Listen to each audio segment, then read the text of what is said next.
leadership is drawing out your strengths on your team. So you can be the leader, but not do all of the out front leading.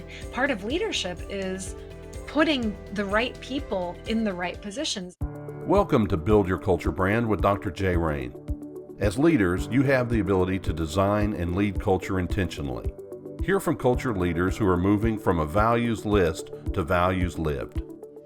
Hey leaders, welcome back to the Build Your Culture Brand podcast. I have with me Christy Tennant Krispin. Welcome to the show, Christy. Hi, it's great to be back with you, Jay. Yeah, that's so fun. And we had a great time in our last conversation. If anybody wants to go back and look at that episode, is about time management. And so just a couple episodes ago. But today I've invited Christy back. She's one of our executive coaches that works with teams, our clients across the country. And Christy, last week, actually, we were in San Diego together with the female operator group. It's the Chick-fil-A operators that are female that join together each year for a retreat. And we had a great time with them at their Elevate conference. And you spoke on Wednesday morning, and I just loved your talk. I thought it was so insightful and helpful and encouraging. And I just thought we might take that topic. You only had about 15 minutes, but I thought we might dive a little deeper into that topic today. Sounds great. Well, Christy, we had so much fun at that conference. It was in a beautiful location. So I believe it was at Bob Goff's Retreat Center up in the mountains there above San Diego. And it's such a great environment. They had a pool, pickleball court, all the kind of the spa treatment, all that going on there. But what were some of the highlights for you in the couple of days that we were there? The highlight for me was absolutely getting to connect with the people there. I knew a few people going in, but I got to meet so many new people. So it was about reconnecting with people I already knew. I got to meet a couple of our clients, people whose teams we work with, and I've spoken with them online through Zoom, of course, but getting to see them in person and getting to chat more, and just in a very short time, getting to have some really, really meaningful conversations on both professional and personal levels. So it was just wonderful to connect with people in person. I love what being online makes possible for us. We're able to coach people all over the country, even all over the world.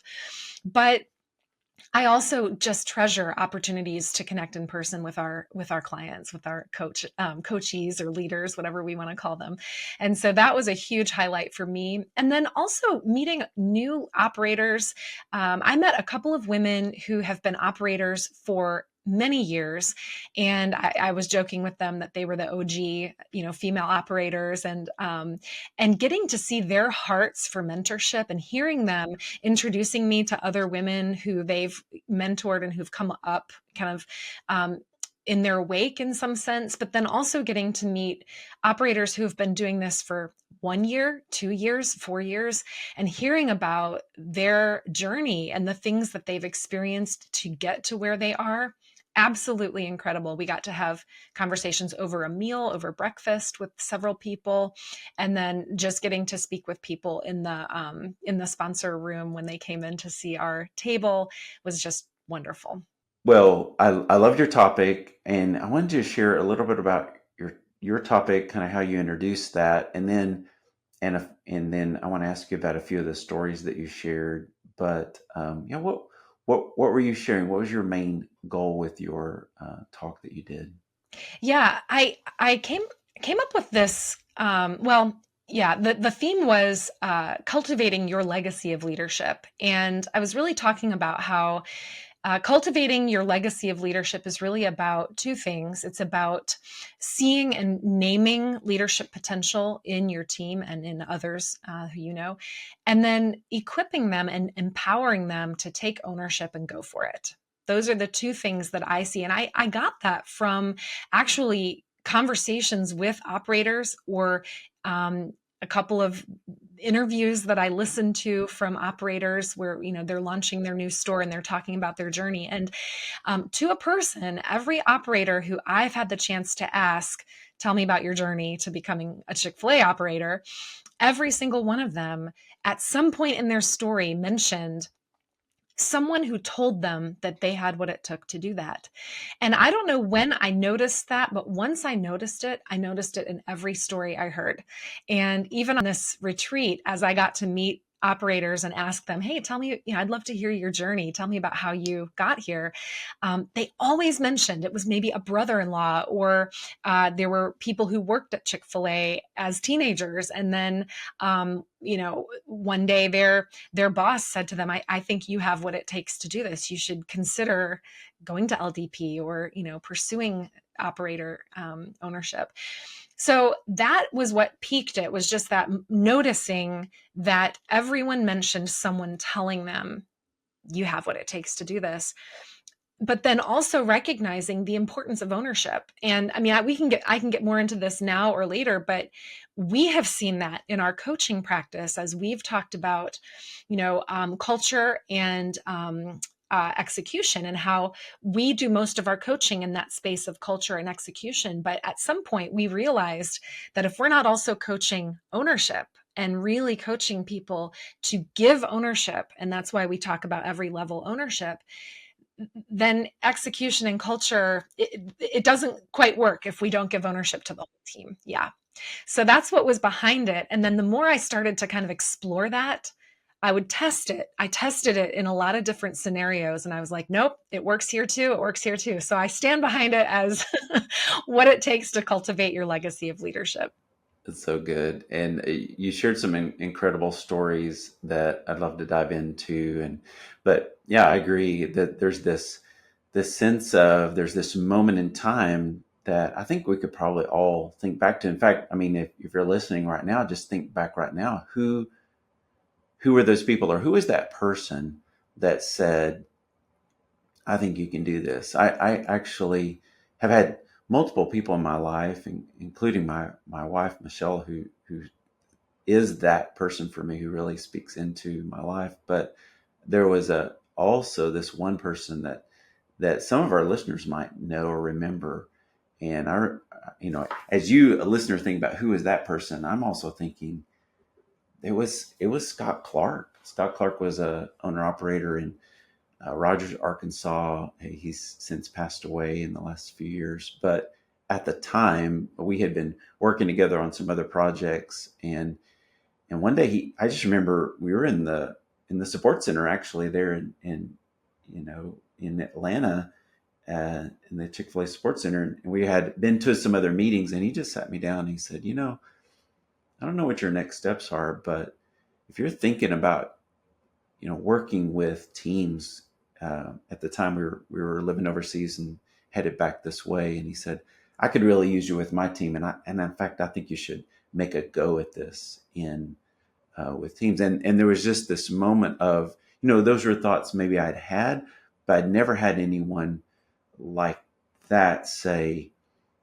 jump in and go for it. And so that was such a confidence builder for me. And I'm just so ever grateful for Scott Clark for speaking that into my life. So, but you shared some stories of others. What were some of those stories that came out in your speech? Yeah, I started out, I think, with the story of Amber Thomas. And as it happened, she was at the conference, which was wonderful. I got to meet her. I had seen an interview that she gave, actually a few interviews, after she opened her restaurant a few years ago. And I think listening to that interview might have been where I picked up on this idea of someone naming your potential. But she was there. And so I got to meet her right beforehand. And I said to her, I'm going to talk about you in my speech today. And so that was cool. But she's an owner operator in San Diego. And she started at Chick-fil-A when she was 17. And she said in her interview that at the time it was just a clock in, clock out kind of job. And that's what she expected it would always be. And then her operator, at some point, as she was working there for, some time and being promoted and rising up in leadership, her operator sat her down and said, I think you have what it takes to be an operator and you should consider pursuing this. And she said before before that, she had not considered that, but then it turned into a career for her. So that was one story I shared.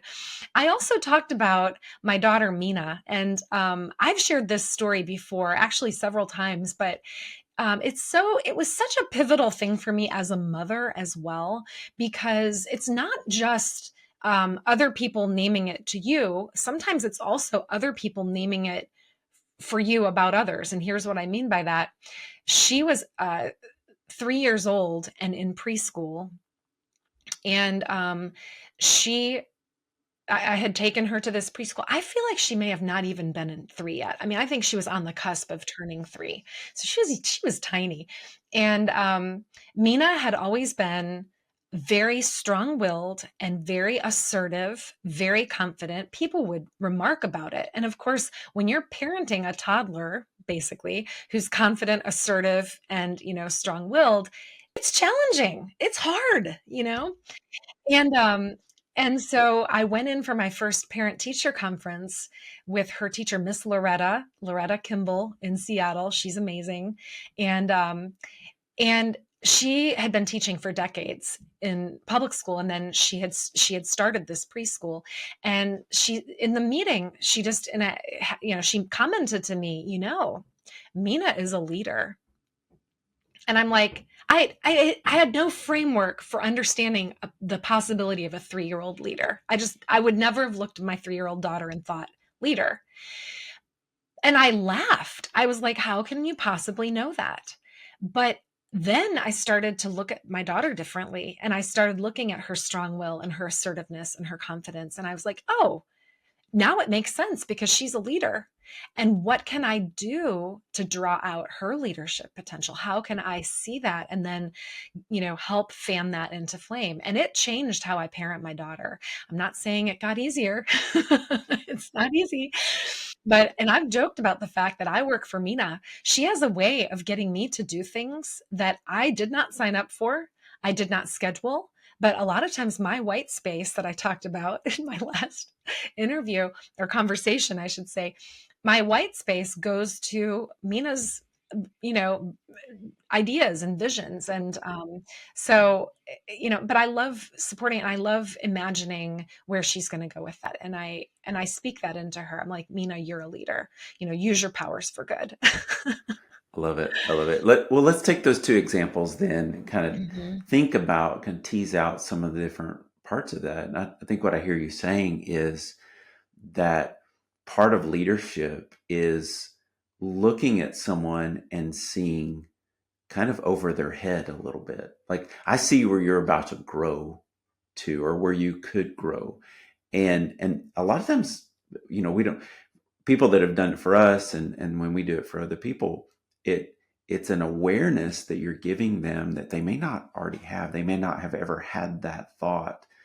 And so I think that's a role of, as a leader, as we invest in others and as we challenge others, is to say, I see a future where this could happen for you, where you could be this. Yeah.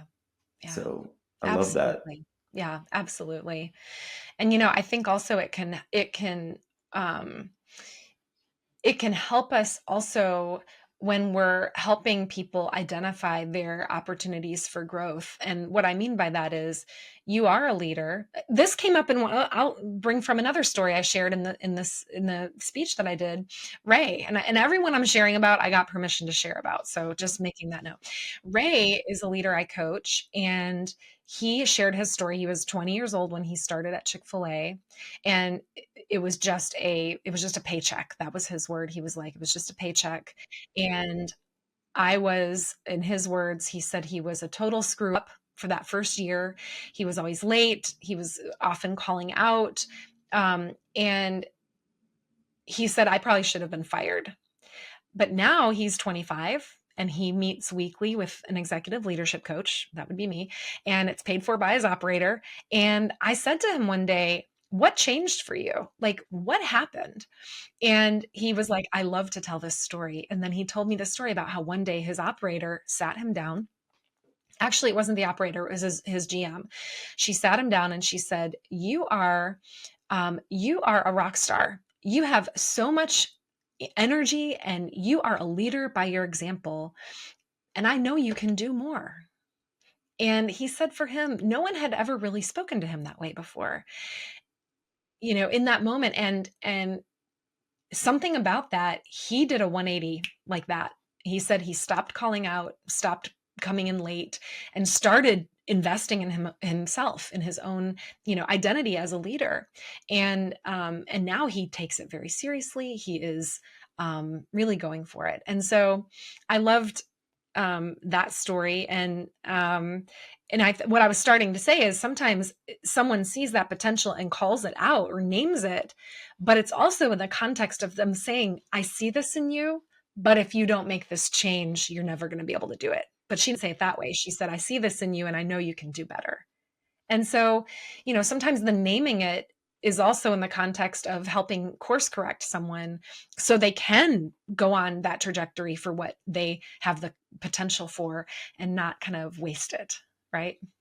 I love that distinction you just made there. Let me pull that thread just a little bit. You know, because the implication is we could sit down with someone and be corrective, and there are plenty of times where that needs to happen, and that's kind of the role that we have to play.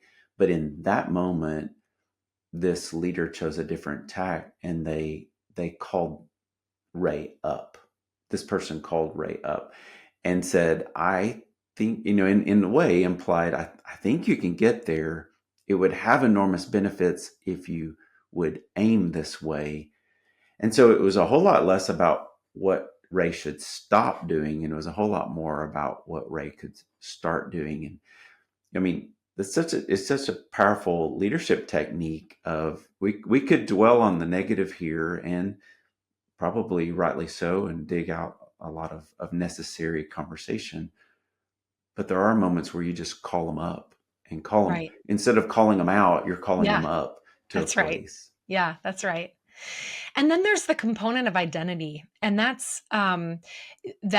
came through another story that I shared. And this one is a young man named Tyler. And he started at Chick-fil-A when he was 15, I think. And again, he said the reason I said, well, why did you pick Chick-fil-A? He said, no, I applied to several fast food restaurants and they were the first ones to call me in. So that's how he ended up at Chick-fil-A. So nothing about it was intentional for him is what I'm getting at. He just needed a paycheck. He just needed a job.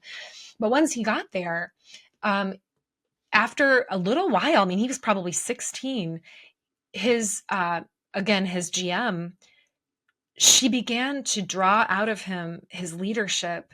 Like she saw it in him, and she gave him his first leadership position and put him in a leadership group chat. And he said that seeing his name in this group called Leaders, it was an identity shift for him. He had never thought of himself that way before. And so there's also that component of when you name it in someone, especially someone young, someone who, especially someone who maybe didn't, Tyler is very open about the fact that school was not a place where he was flourishing. And so school was not where they were naming his bright potential necessarily. But here he was at Chick-fil-A, 15, 16, hard worker, getting it done, taking pride in his work. And I've been coaching him for a while. And, again, I got permission to share this. He is such a pleasure to coach because he shows up to every session humble and hungry to grow. And man, that's your ideal person to coach, isn't it? It is. It is. It's wonderful. And, Mhm. it's like they're there to squeeze the last drop of lemonade out of just like, what can we get out of this conversation? And I love that when they come really prepared and hungry. So Tyler here and all of these examples, the path they were on changed when someone spoke into their life. And I don't know, maybe there's a percentage of people that don't respond to that. I don't know. The data we have, what we're talking about today, are those positive examples of where someone accepted and believed what someone said about them. And so I guess there's that moment in time where someone might believe something before we do. And we have this opportunity to also believe that or not. And that becomes our choice. That might be that moment where it shifts in ownership. You mentioned ownership a while ago. Someone's speaking into us and they own the responsibility of investing. But then there comes that moment where it has to go over to your side and you have to take that belief and own yourself and do something with it. So Absolutely. Yep. I it's a love that beautiful picture of distinction. ownership. So Christy, we're talking to leaders right now. They're listening and they hopefully one of the things that's going through their mind, if I can just speak to the listener right now, one of the things that might be going through your mind is one, who's spoken to your life, but next, as a leader, let me ask you this, what or who around you right now needs to hear this from you? So Christy, as we think about that question, and help our listeners unpack that, how do we identify who needs this and when is the right time to speak into their life? Hmm. Yeah, I think, it's a paradigm shift in a way, because I know for me, going back to my daughter, let's say, I was just seeing it from the perspective of, man, I need her to get her shoes on. I need her to get on board with my agenda for the day. I wasn't seeing it through the lens of, um, yeah, what's behind that. I wasn't seeing it as a positive thing that she was so confident and assertive. Her assertiveness of taking charge on things that I didn't want her to take charge on. Right. And I still see it sometimes where she'll see a need and go for it, but maybe not do it the way I would have wanted it done. And I have one of two choices, right? I can either lament the fact that it wasn't done the way I wanted it to be done, or the way I would have done it, or I can go, man, let's celebrate that assertiveness. I love assertiveness in a person.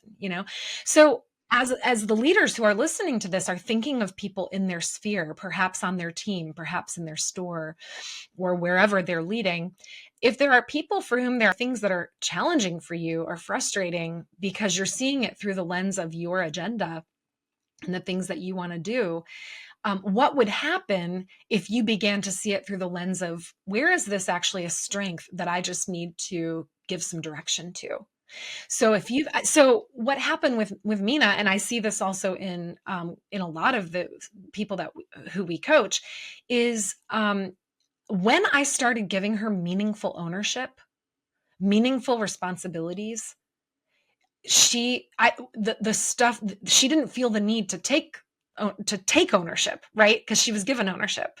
Do you see what I'm saying? So yeah, so I would give her ownership over things, and still to this day we do. And they have to be things that are real and meaningful. I said this in my speech, and I'll say it again. She can spot me being patronizing a mile away.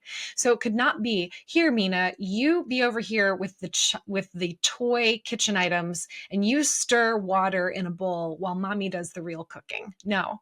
She wanted to be doing the real cooking, and she knew the difference at a very early age.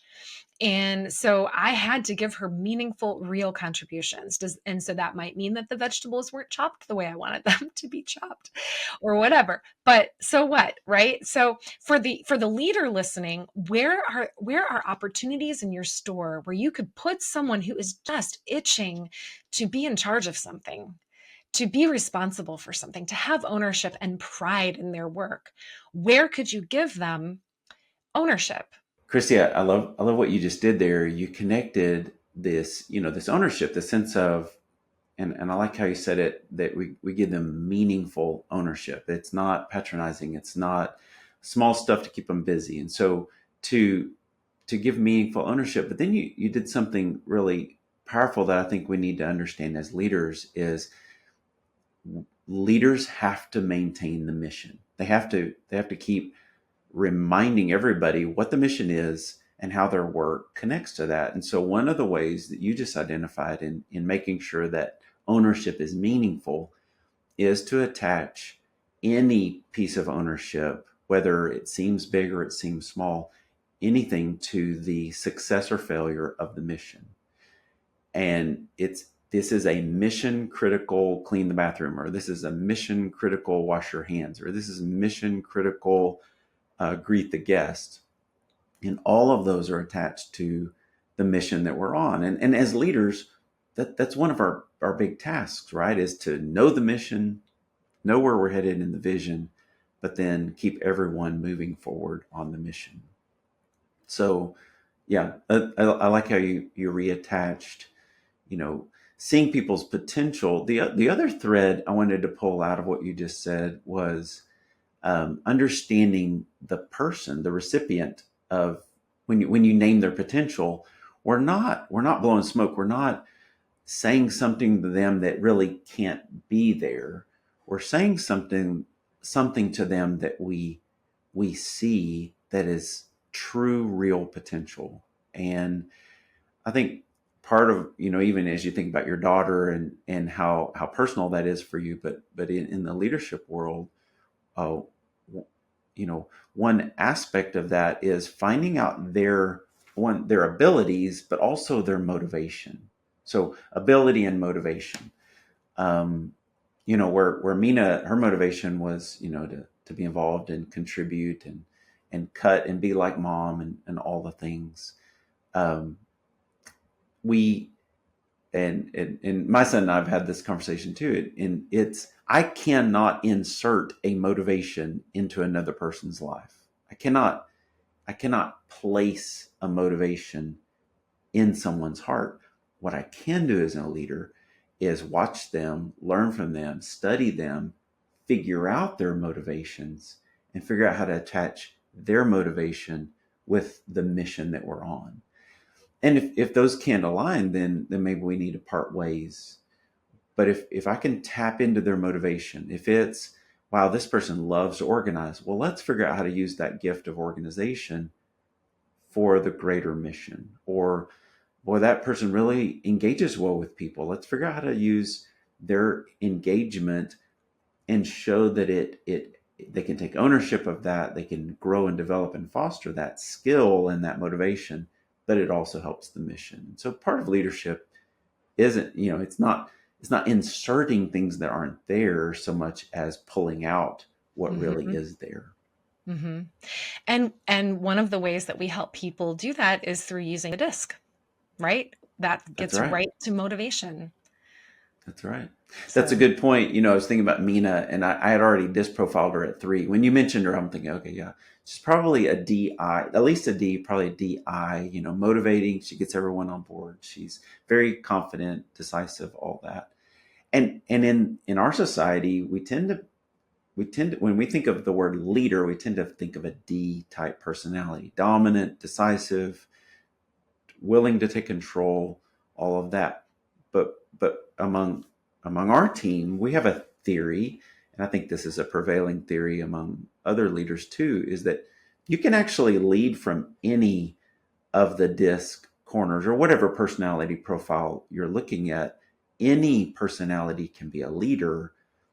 It's just going to look a little bit different. So, an I can be an influencer. An S they can be great servant leaders. They can support and lead by listening and by showing empathy. They're better at empathy usually.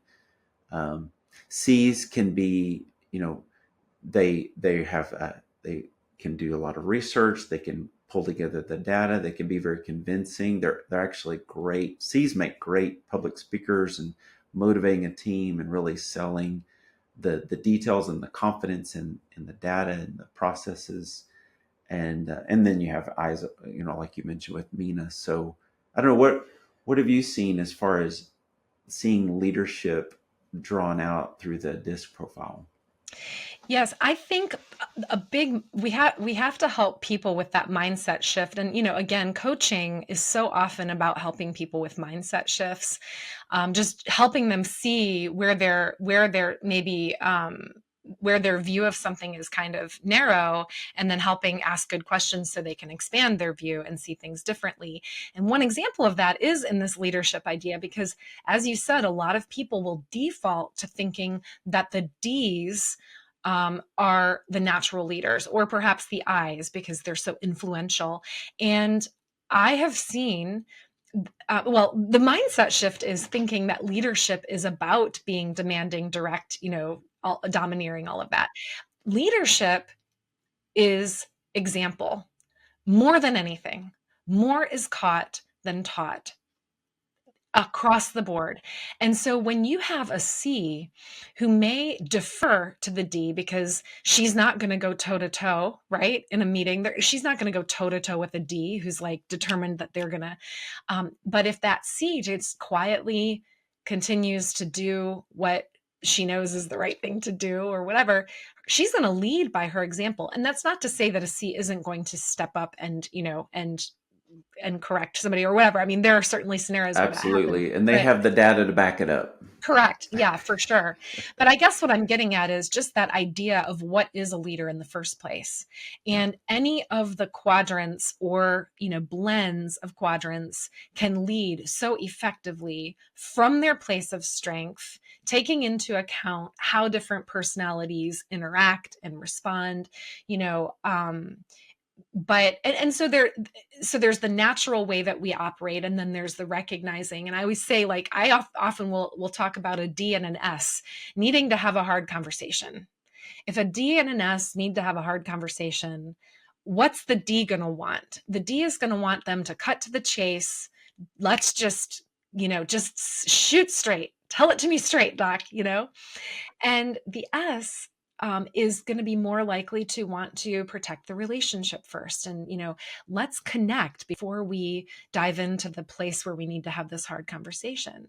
Well, those are two very different ways of communicating. They are. And They so compete. they compete. And so I would tell the leader, if whoever is the one leading needs to take the lead on speaking the other one's language. And so that means that the S may have to, if the S is the leader and their direct report is a D, the S is going to have to get uncomfortable and maybe be a little more direct.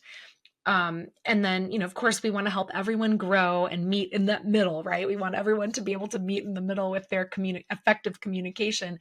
But yeah, I mean, anyone on the quadrant and any blend can be a very effective leader when we start to think about the fact that leadership is primarily example. And then also, leadership is drawing out your strengths on your team. So you can be the leader, but not do all of the out front leading. Part of leadership is putting the right people in the right positions. I love it. I think that's so important. And I do find that leaders, especially kind of emerging leaders, people who have been given a big responsibility early in their career, or they're learning a new role, the tendency is for them to kind of go back into their old practices of doing whatever they were doing before themselves. They dive in too deep. They take over. It's not being done like they think it should be done. And so, but there is, if you're placed in kind of a promotional level, promoted up in the organization, there is that thing where you do have to kind of hold back on being the doer and really put people in places who can do and elevate them above yourself.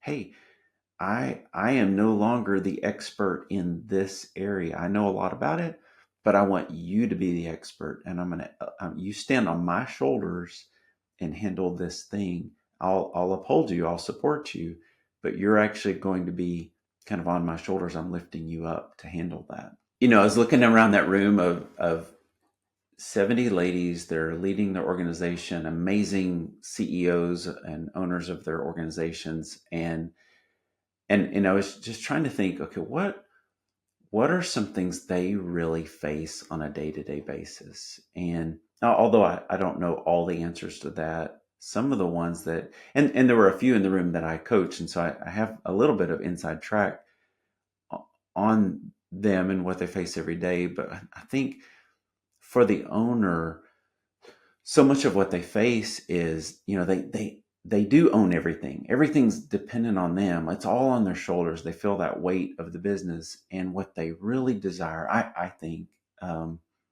is they desire for other people on their team to come around and do some heavy lifting with them, to take ownership in some areas, to where when that owner operator lays their head on their pillow at night, or that business owner, whoever's listening, when you lay your head on the pillow at night, you know it was handled. I have confidence in my people that it was handled, and that there were things that if I'd have seen it, I might have felt like jumping in and taking over. But you know what? My leaders jumped in and they took over, and they did it pretty well. I'm confident about how they handled it. We might talk about some nuances about how they handled it, but there's 95% of that I just love, that they just jumped in there and they took care of it.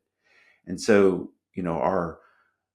it just helps me rest better as a business owner, knowing that there are people out there doing good work for our organization. Even this, LeadersQ, I feel that way, that we come together, we have this mission, we're very clear about how we're going to do it, how we're going to operate together. And it's so good knowing that DNA is being duplicated out in every action and every place in our organization. So yeah, developing, looking at this whole topic you've talked about. We're looking at our people, we look into their lives and we see this potential, and we're trying to figure out how many of those are going to listen to us and accept the belief that we have in them, because even hiring them is a belief, right?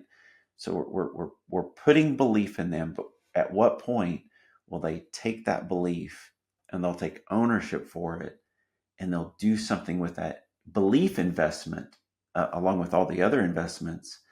When will they take that belief investment and move it forward into their belief, and that they can take it forward? So thanks for kind of bringing up this topic and helping us see our role in investing in other people's lives. Oh, it was my pleasure. And anytime, Jay. This was a lot of fun. Thank you for listening to Build Your Culture Brand with Dr. Jay Rains. We hope you enjoyed this podcast. Visit our website at buildyourculturebrand.com for our free culture brand assessment. See you next time.